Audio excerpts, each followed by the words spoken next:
अस्सलामुअलैकुम वरहमतुल्लाहि वबरकातुहू। हमारा आज का जो लेक्चर है वो है केमिकल प्रॉपर्टीज ऑफ अल्केन्स।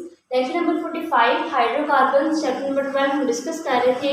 आज हम देखेंगे कि हमारे पास अल्कीन्स की केमिकल प्रॉपर्टीज क्या होती हैं। ठीक है, हमने यहाँ पे क्या देखना है, basically different reactions of alkyne study करने हैं। साथ में हम देखेंगे कि हमारे पास इथीन, एथाइलिन जो एक सिंपल अल्कीन है उसकी क्या यूजेस होते हैं। ठीक है, तो अगर बात करें केमिकल रिएक्शंस की, तो केमिकल रिएक्शंस हमारे पास कौन से रिएक्शंस होते हैं जिनमें दो चीजें आपस में रिएक्ट करती हैं, हमारे पास एक हमें प्रोडक्ट रिसीव होता है। ठीक है, अब केमिकल रिएक्शन अगर अल्कीन्स का देखें तो कहते हैं कि अल्कीन्स हमारे पास होती हैं वो बहुत रिएक्टिव कंपाउंड होती हैं। बहुत अल्कीन्स हमारे पास क्या होती हैं, रिएक्टिव कंपाउंड्स। ठीक है, आगे वो कह रहा है क्यों होते हैं, क्योंकि हमारे पास जो इलेक्ट्रॉन्स होते हैं डबल बॉन्ड के अंदर वो हमारे पास इजीली अवेलेबल होते हैं रिएक्शन के लिए। अब हमने ये बात पढ़ी थी कि अल्कीन का जो फंक्शनल ग्रुप होता है वो क्या होता है, कार्बन डबल बॉन्ड कार्बन। अब एक बॉन्ड होता है सिग्मा, एक बॉन्ड होता है पाई बॉन्ड। सिग्मा बॉन्ड एक बहुत स्ट्रॉन्ग बॉन्ड होता है, पाई बॉन्ड बहुत वीक बॉन्ड होता है। थोड़ी सी कंडीशन अप्लाई करने से ये पाई बॉन्ड टूट जाता है। ये पाई बॉन्ड टूटता है तो हमारे पास किसी ना किसी चीज की क्या होती है, एडिशन होती है। पाई बॉन्ड टूटेगा, किसी ना किसी चीज की एडिशन होगी तो हमारे पास ये जो डबल बॉन्ड था ये कन्वर्ट हो जाता है सिंगल बॉन्ड के अंदर। ठीक है, तो इस तरह वो हमारे पास ये कह रहा है कि इसके अंदर जो डबल बॉन्ड होता है इसके जो इलेक्ट्रॉन्स होते हैं वो हमारे पास रिएक्शन के लिए इजीली अवेलेबल होते हैं। इसलिए हम इनको कहते हैं कि अल्कीन्स जो होती हैं हमारे पास एक रिएक्टिव कंपाउंड होती है। ठीक है, आगे वो कह रहे हैं ये कंपाउंड जो होते हैं इनकी टेंडेंसी यानी कि रिएक्ट करने की टेंडेंसी जो होती है वो ज्यादा होती है। यानी कि अब देखें कि जब ये बॉन्ड टूटेगा तो यहाँ पे ये इसकी है ना एबिलिटी कि ये मजीद किसी भी चीज की यहाँ पे एडिशन हो सके। ठीक है, तो यहाँ पे जो है इधर किसी न किसी एटम की एडिशन हो सकती है। लेट्स सपोज हमारे पास ये अगर हो इथीन, हम साथ में मॉलिक्यूलर हाइड्रोजन की एडिशन करवाएं तो ये डबल बॉन्ड होगा वो यानी कि इथीन है। जब हम मॉलिक्यूलर हाइड्रोजन की यहाँ पे एडिशन करवाते हैं पाई बॉन्ड टूटेगा, कंडीशन अप्लाई होंगी, कोई ना कोई हम टेम्परेचर प्रोवाइड करेंगे, हमारे पास इथीन से क्या चीज बनेगी, इथेन, यानी कि डबल बॉन्ड से क्या बन गया हमारे पास सिंगल बॉन्ड। ठीक है, तो वो ये कह रहा है कि हमारे पास ये कंपाउंड्स होते हैं यहाँ पे कोई ना कोई एटम जो है वो यहाँ पे ऐड हो सकता है। आगे वो कह रहा है कि जब हमारे पास कोई ना कोई एटम ऐड हो जाएगा तो ये हमारे पास डबल बॉन्ड से किस में आता है, सिंगल बॉन्ड में, यानी कि अनसैचुरेशन से सैचुरेशन की तरफ हमारे पास ये बन गया। आगे वो क्या कह रहा है कि हमारे पास एज अ रिजल्ट क्या होता है कि डबल बॉन्ड जो है वो कन्वर्ट हो जाता है सिंगल सिग्मा कोवलेंट बॉन्ड के अंदर। ठीक है, तो ये हमारे पास होता है, आपको पता है कि ये सिग्मा और पाई बॉन्ड था, जब ये कन्वर्ट हो गया सिंगल बॉन्ड में, खाली सिग्मा बॉन्ड में, तो ये हमारे पास एक बहुत स्ट्रॉन्ग और एक स्टेबल आपके पास बॉन्ड होता है। ठीक है, आगे कह रहे थे हमारे पास जो एडिशन रिएक्शन होते हैं वो उनकी कैरेक्टरिस्टिक प्रॉपर्टी ये है कि वो हमारे पास जितने भी अनसैचुरेटेड कंपाउंड्स हैं जिनमें डबल बॉन्ड होता है उनमें एक ये कैरेक्टरिस्टिक प्रॉपर्टी है कि वहां पे एडिशन हो सकती है। ठीक है, फिर हमारे पास कह रहा है कि these are the reactions in which the products are formed by the addition of some reagents, यानी कि वो प्रोडक्ट जो यहाँ पे बन रहे हैं, ये प्रोडक्ट हमारा बन रहा है, बन कैसे रहा है, by the addition of some reagents, यहाँ पे कोई ना कोई रिएजेंट्स ऐड होंगे। वो रिएजेंट्स क्या हो सकते हैं, हमारे पास हाइड्रोजन हो सकता है, क्लोरीन हो सकता है, या जो भी इस तरह के हमारे पास होते हैं ना ये रिएजेंट्स ऐड हो सकते हैं यहाँ पे। ठीक है, फिर हमारे पास क्या होता है कि अनसैचुरेशन से हमारे पास सैचुरेटेड कंपाउंड बन जाते हैं। तो इस प्रोसेस में हमारे पास one of the bonds of the double bond gets broken and two new single bonds are formed.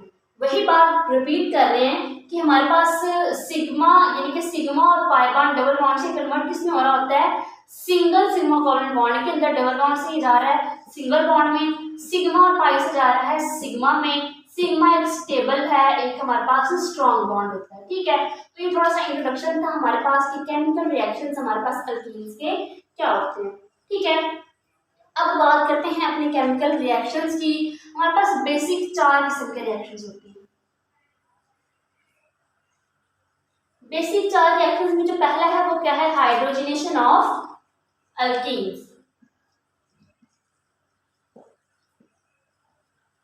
Hydrogenation of alkenes. ठीक है, अब हाइड्रोजनेशन का मतलब है कि यहाँ पे हमने मॉलिक्यूलर हाइड्रोजन की क्या करवानी है, एडिशन करवानी है। ठीक है, एडिशन कहाँ पे करवानी है, अनसैचुरेटेड हाइड्रोकार्बन्स की तरफ। ठीक है, और किसकी प्रेजेंस में करवानी है, निकल और प्लैटिनम कैटालिस्ट की प्रेजेंस में करवानी है, और एज अ रिजल्ट हमारे पास क्या होगा, सैचुरेटेड कंपाउंड बन जाएगा। अब देखिए क्या कह रहा है कि हमारे पास एक अनसैचुरेटेड कंपाउंड है, वो क्या हमारे पास आ गया, डबल बॉन्ड है, ये इथीन है, क्योंकि इसमें डबल बॉन्ड है और 2 कार्बन है, इसलिए हम इसको कहते हैं हमारे पास क्या होता है, इथीन होता है। अब इथीन में हमने क्या करना है, मॉलिक्यूलर हाइड्रोजन की क्या करवा देनी है, एडिशन करवानी है। जब मॉलिक्यूलर हाइड्रोजन की एडिशन करवाएंगे क्या होगा, निकल कैटालिस्ट होगा, साथ में टेम्परेचर होगा 250 से लेके 300 डिग्री सेल्सियस तक। तो ऐसा रिजल्ट हमारे पास क्या होगा, इथीन से बन जाएगा इथेन। ठीक है, अब अगर इसका थोड़ा सा मैकेनिज्म देखें तो क्या होता है हमारे पास, ओपन करके लिख लें, 2 हाइड्रोजन 2 हाइड्रोजन 2 हाइड्रोजन, यहाँ पे भी 2 हाइड्रोजन, ये सिग्मा बॉन्ड है, ये पाई बॉन्ड है। निकल कैटालिस्ट के प्रेजेंस में हम इसको इतना टेम्परेचर दें, इसको इतना हीट करें, हमारे पास क्या होता है कि ये बॉन्ड टूट जाता है। जैसे ये बॉन्ड टूटा, हमारे पास इसके रेडिकल्स, इसके अनपेयर इसके पास इलेक्ट्रॉन, इसका अनपेयर इलेक्ट्रॉन इसके पास आ गया। अब ये जो मॉलिक्यूलर हाइड्रोजन थी ये हमारे पास इस फॉर्म में थी, कंडीशन अप्लाई हुई, ये बॉन्ड भी यहाँ से टूट गया, इसका इलेक्ट्रॉन अपनी तरफ, इसका इलेक्ट्रॉन अपनी तरफ, होगा क्या, इसने आगे यहाँ पे बॉन्ड बनाना है, इसने आगे यहाँ पे बॉन्ड बना लेना है। तो क्या बन गया हमारे पास, अगर हम इनको रिमूव करें, एक ही हाइड्रोजन दोनों तरफ आके अटैच हुई है, तो इसका ये बॉन्ड खत्म, इसका ये दोनों के इलेक्ट्रॉन खत्म हो गए, यहाँ पे भी एक हाइड्रोजन, यहाँ पे भी एक हाइड्रोजन, तो क्या बन गया हमारे पास CH3 सिंगल बॉन्ड CH3, यही चीज हमारे पास अगेन बन गई। तो इस तरह हमारे पास इथीन से जब हम मॉलिक्यूलर हाइड्रोजन की एडिशन करवाते हैं तो इथेन बन जाता है। ठीक है, दूसरी तरफ वो ये कह रहा है कि हमारे पास इंडस्ट्रियल स्केल में क्या होता है कि यही रिएक्शन को हम यूज करते हैं वेजिटेबल ऑयल में इनटू मार्जरीन, यानी कि वनस्पति घी। अब इसका रिएक्शन कैसे होता है वो देख लेते हैं।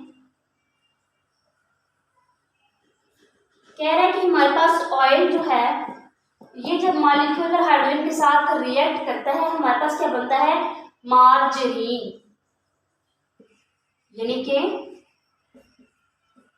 वनस्पति घी जो हम घरों में यूज करते हैं। ठीक हो गया, तो ये हमारे पास थी हाइड्रोजनेशन ऑफ अल्कीन्स, यानी कि अल्कीन्स में हमने हाइड्रोजनेशन यानी कि हाइड्रोजन को ऐड करवाना था। अगला रिएक्शन हमारे पास क्या है, हेलोजिनेशन ऑफ अल्कीन्स, यानी कि अल्कीन्स में एक हेलोजन ऐड करवाना है। हेलोजेंस क्या होते हैं बात कर लेते हैं। हेलोजिनेशन ऑफ अल्कीन्स, ठीक है। अब हमने कोई ना कोई हेलोजन ऐड करवाना है, लाइक जनरल रिप्रेजेंटेशन क्या होती है, एक्स कुछ भी हो सकता है, फ्लोरीन हो सकता है, क्लोरीन हो सकता है, ब्रोमीन हो सकता है, आयोडीन हो सकता है, ठीक है, कुछ भी हमारे पास हेलोजन हो सकते हैं। अब आगे वो क्या कह रहा है कि हेलोजन का मतलब यहाँ पे होता है एडिशन ऑफ हेलोजन, ठीक है, जो हो सकते हैं वो कौन से हैं, फ्लोरीन, क्लोरीन, ब्रोमीन, आयोडीन वगैरह वगैरह। अब आगे वो क्या कह रहा है कि इसमें जो ब्रोमिनेशन होती है ना, यानी कि जब हम ब्रोमीन की एडिशन करवाते हैं अल्कीन्स में, तो ये हमारे पास बहुत इंपॉर्टेंट रिएक्शन होता है, क्योंकि जब ब्रोमीन वाटर यानी कि हमारे पास ब्रोमीन का जो सोल्यूशन है वाटर के अंदर वो जब रेड ब्राउन कलर देता है, तो हमारे पास इसमें जब इसको इथीन में ऐड किया जाता है एक इनर्ट सॉल्वेंट के थ्रू, तो इसमें हमारे पास लाइक कार्बन टेट्राक्लोराइड हमारे पास अगर सॉल्वेंट है तो इसका कलर जो होता है ना वो डिस्चार्ज हो जाता है। अब बात कर लेते हैं कि कैसे ये सारा प्रोसीजर, उसका कैसे रिएक्शन हो रहा है। ठीक है, एक हमने अल्कीन लेनी है, उसमें हमने ब्रोमिनेशन करवानी है, क्योंकि हम यहाँ पे क्लोरीन भी करवा सकते हैं, फ्लोरीन भी करवा सकते हैं, आयोडीन भी करवा सकते हैं, लेकिन यहाँ पे हमने ब्रोमीन करवाना है, क्योंकि ब्रोमीन का जो ब्रोमिनेशन होती है अल्कीन्स के साथ वो बहुत एक इम्पॉर्टेंट रिएक्शन होता है हमारे पास। सबसे पहले क्या होता है हेलोजिनेशन में, एक अल्कीन जो कि सिंपलेस्ट हम यूज करते हैं इथीन, ठीक है, साथ में हमारे पास आ जाता है ब्रोमीन। जब ये चीजें आपस में रिएक्ट करती हैं हमारे पास क्या होता है, सिंपल अगर आप देखें क्या हुआ, ये डबल बॉन्ड था, ये Br2, Br के 2 मॉलिक्यूल्स हैं, अगर इसको ओपन करके लिख लें तो क्या होगा हमारे पास Br, ठीक है। अब कंडीशंस अप्लाई करें थोड़ी सी, इनके जो बॉन्ड है उनकी ब्रेकिंग हो, पीछे हम सारी बात डिटेल में करके आ चुके हैं। जब एक ब्रोमीन ने ऐड होना है इधर, क्योंकि हमने हैलोजिनेशन करनी है, यानी कि हैलोजन को यहाँ पे ऐड करवाना है, तो ये ब्रोमीन जब ऐड होगा इसके साथ, तो ये CH2 से किस में कन्वर्ट हो जाएगा, ये CH2 में रहेगा, लेकिन ये जो डबल बॉन्ड है ये सिंगल बॉन्ड में आ जाएगा, यानी कि ये सिंगल बॉन्ड हो जाएगा, एक ब्रोमीन इसके साथ लग जाएगा, दूसरा ब्रोमीन इसके साथ लग जाएगा। तो एज अ रिजल्ट क्या होगा हमारे पास, ये ब्रोमीन जो इसके साथ लगा था वो ऐसे CH2 सिंगल बॉन्ड CH2, और ये वाला ब्रोमीन यहाँ पे लगा था Br, ठीक है। तो ये हमारे पास क्या हो गया, एक तरह का Br CH2 CH2 Br। देखिए नोट करें, स्टार्ट में हमारे पास था इथीन, यानी कि डबल बॉन्ड था, हमने जब ब्रोमिनेशन करवाई, हैलोजन को यहाँ पे ऐड करवाया, तो हमारे पास क्या हो गया, सारे के सारे डबल बॉन्ड से सिंगल बॉन्ड में, यानी कि सिग्मा बॉन्ड में कन्वर्ट हो गए, ठीक है। आगे वो कह रहा है कि इस रिएक्शन में हमारे पास क्या हुआ, डबल बॉन्ड ऑफ इथीन जो है वो कन्वर्ट हो गया सिंगल बॉन्ड के अंदर, ठीक है। हुआ कैसे कि हमने यहाँ पे ब्रोमीन मॉलिक्यूल की एडिशन करवाई। इस रिएक्शन में क्या होता है, इस रिएक्शन को हम यूज करते हैं unsaturation of an organic compounds को आइडेंटिफाई करने के लिए, ठीक है। हमारे पास जो ऑर्गेनिक कंपाउंड्स की अनसैचुरेशन होती है उसको हम आइडेंटिफाई करते हैं थ्रू दिस रिएक्शन। हमने अल्कीन्स में हैलोजिनेशन की, यानी कि एडिशन ऑफ हैलोजन, हमने कोई ना कोई हैलोजन की एडिशन करवाई, लाइक ब्रोमीन मॉलिक्यूल की इथीन में, हमारे पास जो है ये प्रोडक्ट हमें रिसीव हो गया, ठीक है। अगला रिएक्शन हमारे पास है hydro halogenation of alkenes. Hydro मतलब हाइड्रोजन, हैलोजिनेशन मतलब हैलोजन और अल्कीन्स की, ठीक है। देख लेते हैं कैसे हो रहा है। हाइड्रो हैलोजिनेशन, ठीक है, यानी कि हमने यहाँ पे क्या करवाना है, एक हाइड्रोजन है, साथ में हमारे पास हैलोजन है, हम यहाँ पे क्या करेंगे, ड्राई गैसियस हाइड्रोजन हैलाइड्स, कौन से, ड्राई गैसियस हाइड्रोजन हैलाइड्स, ठीक है। ये हमारे पास सब कौन से होते हैं, हमारे पास हाइड्रोजन आयोडाइड हो सकता है, हाइड्रोजन ब्रोमाइड हो सकता है, आप कह रहे हैं यहाँ पे हमारे पास हो सकता है हाइड्रोक्लोरिक एसिड, ठीक है। तो ये हमारे पास HI HBr और HCl जो है, ये जब रिएक्ट करते हैं अल्कीन्स के साथ, तो हमारे पास क्या प्रोड्यूस करते हैं, अल्काइल हैलाइड्स। अल्काइल हैलाइड्स क्या होते हैं, RH, अल्काइल R और हैलाइड्स मतलब X, कोई भी हाइड्रोजन यहाँ पे हो सकता है। अगर हम बात करें अब अल्कीन में कोई ना कोई हमने अल्काइल हैलाइड ऐड करवाना है, तो हम देख लेते हैं कि रिएक्शन हमारा कैसे होगा। हमने सिंपल क्या करना है, एक इथीन का मॉलिक्यूल लेंगे, साथ में एक रिएक्ट करवा देते हैं, जनरल अगर बात करें RX की, ठीक है। तो क्या होगा, हमारे पास R जो होगा वो यहाँ पे ऐड होगा, H होगा वो यहाँ पे ऐड होगा, डबल बॉन्ड किसमें कन्वर्ट हो जाएगा, सिंगल बॉन्ड के अंदर, ऐसे ही है। देखिए सबसे पहले हमने यहाँ पे हमने अल्काइल हैलाइड ये करना है HX, यानी कि HX क्या है, हमने यहाँ पे बात की थी HI की, HBr की, HCl की, तो ये हमारे पास है, ये सारे सारे हाइड्रोजन हैं, इसको हम रिप्रेजेंट करते हैं X के साथ, इसको रिप्रेजेंट करते हैं, ये साथ में जो H था वो एच यहाँ पे आ गया, ठीक है। तो हमने क्या करना है, CH2 डबल बॉन्ड CH2 साथ में HX, सिंपल क्या होगा, यहाँ पे हमारे पास इस हाइड्रोजन ने ऐड होना है इस वाले CH2 के साथ, और इस हाइड्रोजन ने ऐड होना है इस वाले CH2 के साथ। कैसे होगा, ये CH2 था, एक हाइड्रोजन यहाँ पे ऐड हुआ, तो क्या होगा, ये CH3, ठीक है। डबल बॉन्ड से कन्वर्ट हो गया सिंगल बॉन्ड के अंदर, CH2 के साथ किसने ऐड होना था, ये हमारे हैलोजन में, तो CH2 के साथ क्या आ गया, हैलोजन, यानी कि X हमारे पास आ गया। अब यहाँ पे X कुछ भी हो सकता है, ठीक है। तो अगर हम सपोज करें कि हमारे पास ये X होगा ब्रोमीन, तो कैसे रिएक्शन होगा, सेम वही CH2 double bond CH2 X की जगह आ जाएगा Br, ठीक है। इस H ने सेम इधर ऐड होना है, यहाँ पे CH3 हो जाएगा, CH2 के साथ इस Br ने ऐड होना, तो CH2 के साथ आके क्या लग जाएगा, ब्रोमीन लग जाएगा, ठीक है। तो इस तरह हमारे पास hydro halogenation of alkenes proceed करती है। अब यहाँ पर क्या है कि हम ऑर्डर ऑफ रिएक्टिविटी को स्टडी करें कि हमारे पास इसकी रिएक्टिविटी का, यानी कि हाइड्रोजन हैलाइड्स जो हैं इनकी रिएक्टिविटी का ऑर्डर क्या होता है। तो सबसे ज़्यादा जो रिएक्टिविटी होती है वो होती है हाइड्रोजन आयोडाइड की ज़्यादा होती है, फिर हमारे पास किसकी होती है, HBr की होती है। फिर हमारे पास लास्ट पे किसकी रिएक्टिविटी आती है, HCl की। ठीक है, तो सबसे ज्यादा हाइड्रोजन हैलाइड जो है वो ये वाले हैं, इनकी रिएक्टिविटी, फिर HBr की और फिर HCl की। अब एक लास्ट केमिकल रिएक्शन रह गया है हमारा अल्कीन्स का, और वो क्या है, ऑक्सीडेशन ऑफ अल्कीन्स। अल्कीन्स की ऑक्सीडेशन करवानी है विद पोटेशियम परमैंगनेट यानी कि KMnO4। देख लेते हैं कि कैसे हो रहा है हमारे पास ऑक्सीडेशन। ठीक है, किसके साथ हो रही है हमारे पास, KMnO4। अब कह रहा है कि अल्कीन्स जो है वो डीकलराइज होते हैं, यानी कि अल्कीन्स का जो पिंक कलर होता है ना, वो हम एसिडिफाइड डाइल्यूट सॉल्यूशंस के साथ, उसका जब पोटेशियम परमैंगनेट के साथ इनका आपस में रिएक्शन होता है तो वो अल्कीन डीकलराइज हो जाता है। क्योंकि हमारे पास जो डबल बॉन्ड होते हैं उनके इलेक्ट्रॉन जो है, डबल बॉन्ड के जो इलेक्ट्रॉन्स होते हैं ये आपस में रिएक्ट करते हैं विद सॉरी MnO4 नेगेटिव के साथ। ठीक है, तो यहाँ पे फर्दर क्या होता है हमारे पास, ये बन जाता है MnO2 बन जाता है। फर्दर इस MnO2 के साथ हम इथीन ग्लाइकोल यानी कि 1,2-इथेन डायोल के साथ इसका रिएक्शन करवाते हैं, तो हमारे पास यहाँ पे एडिशन ऑफ 2 हाइड्रोक्सिल ग्रुप्स होता है, तो हमारे पास डबल बॉन्ड्स के ऊपर 2 OH की एडिशन हो जाती है। ठीक है, अब ये जो बात हमने यहाँ पे की है इसको हम रिएक्शन के थ्रू समझते हैं कि कैसे ये सारी बात हमें समझा रहा है। तो सबसे पहले क्या हुआ, हमारे पास 3 मॉलिक्यूल्स हैं किसके, इथेन के, यानी कि CH2 के दरमियान में एक डबल बॉन्ड प्रेजेंट है।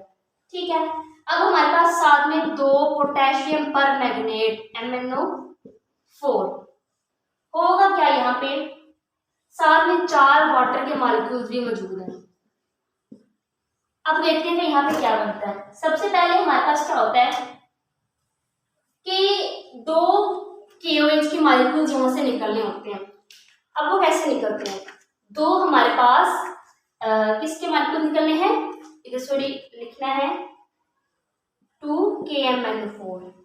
ठीक है, तो सबसे पहले तो ये हुआ हमारे पास पोटेशियम हाइड्रोक्साइड के 2 मॉलिक्यूल्स यहाँ से निकलेंगे। लेट्स सपोज हमारे पास 2 पोटेशियम के हैं मॉलिक्यूल्स, तो दोनों पोटेशियम के मॉलिक्यूल्स यहाँ से निकल गए, यानी कि 2K तो यहाँ से निकल गया।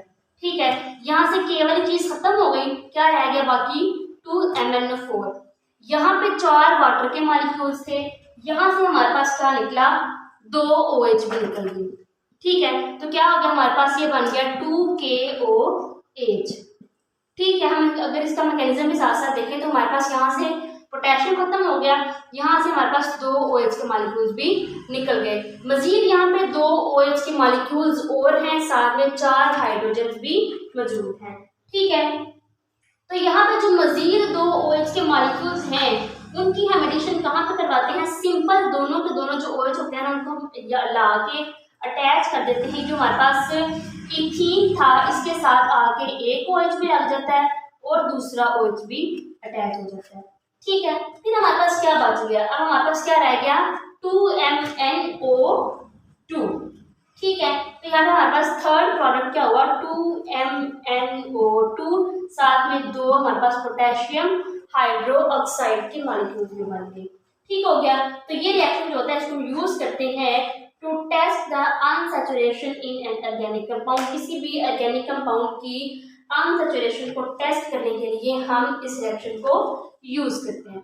ठीक है, अगली बात हमारे पास क्या आती है, लास्ट यहाँ पे जो रह गया वो है यूजेस ऑफ इथीन। इथीन के यूजेस क्या होते हैं, सबसे पहले वो कहता है कि ethene is used for artificial ripening of fruits. Artificial ripening of fruits. ठीक है, दूसरी बात वो कह रहा है कि इसको हम यूज करते हैं एनेस्थेटिक, यानी कि एज अ जनरल एनेस्थेटिक।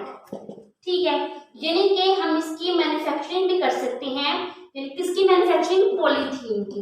अब पॉलीथीन हमारे पास क्या होता है, पॉलीथीन हमारे पास ये होता है कि एक प्लास्टिक मटेरियल होता है, इसको हम यूज करते हैं अपने टॉयज और बैग्स वगैरह की पैकिंग के लिए। ठीक है, हमारे पास जो फोर्थ प्रॉपर्टी है इसकी इथीन की वो क्या है, कि इसको हम एज अ स्टार्टिंग मटेरियल भी यूज करते हैं for the manufacturing of a large number of compounds, यानी कि बहुत ज्यादा कंपाउंड्स की मैन्युफैक्चरिंग के लिए हम इसको as a starting material use करते हैं। किसको? इथीन को। ठीक है, ये देखिए हम इथाइलिन ऑक्साइड है, इथाइल अल्कोहल है, इथाइलिन ग्लाइकोल है, डाइथाइल ईथर है, हमारे पास इथाइल डाइऑक्साइड को यूज करते हैं फॉर फ्यूमिगेंट, इथाइलिन ग्लाइकोल को यूज करते हैं एंटीफ्रीज के तौर पे, डाइथाइल ईथर को यूज करते हैं इथाइल अल्कोहल को, इन सब चीजों को हम यूज करते हैं एज अ सॉल्वेंट्स। ठीक है, लास्ट हमारे पास इथीन का जो यूज है वो क्या है?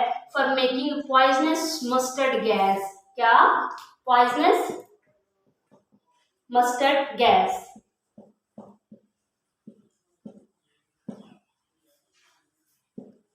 ठीक है, तो हम इसको इस गैस को बनाने के लिए इसको यूज करते हैं which is used in chemical warfare, तो इसको हम केमिकल वॉरफेयर में भी यूज करते हैं। तो हमारे पास कुछ जनरल इथीन के, इथाइलिन के यूजेस थे जो हमने यहाँ पे डिस्कस किए हैं। पहला हमारे पास था आर्टिफिशियल फ्रूट रैपिंग में यूज करते हैं, दूसरा हमारे पास इसको जनरल एनेस्थेटिक्स में यूज करते हैं, पॉलीथीन में यूज करते हैं। पॉलीथीन हमारे पास एक प्लास्टिक का मटीरियल होता है, यानी कि टॉयज और बैग्स की जो है पैकिंग में यूज होता है। इसको मतलब स्टार्टिंग मटेरियल भी यूज करते हैं, बहुत से हमारे पास केमिकल्स की मैन्युफैक्चरिंग के लिए इसको यूज किया जाता है। इसको पॉइजनस मस्टर्ड गैस बनाने के लिए यूज किया जाता है, जिसको हम यूज करते हैं अपनी केमिकल वॉरफेयर के अंदर। ठीक है, तो यहाँ पे लेक्चर का एंड करते हैं।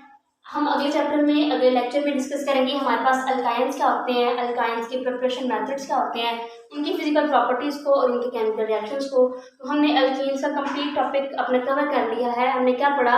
अल्कीन्स का इंट्रोडक्शन देखा, अल्कीन्स के प्रिपरेशन मेथड्स देखे, फिजिकल प्रॉपर्टीज और साथ में अल्कीन्स के केमिकल प्रॉपर्टीज या फिर केमिकल रिएक्शंस को स्टडी किया। ठीक है, तो यहाँ पे आज का लेक्चर खत्म करते हैं। मिलते हैं अपनी नेक्स्ट वीडियो में। अल्लाह हाफिज़।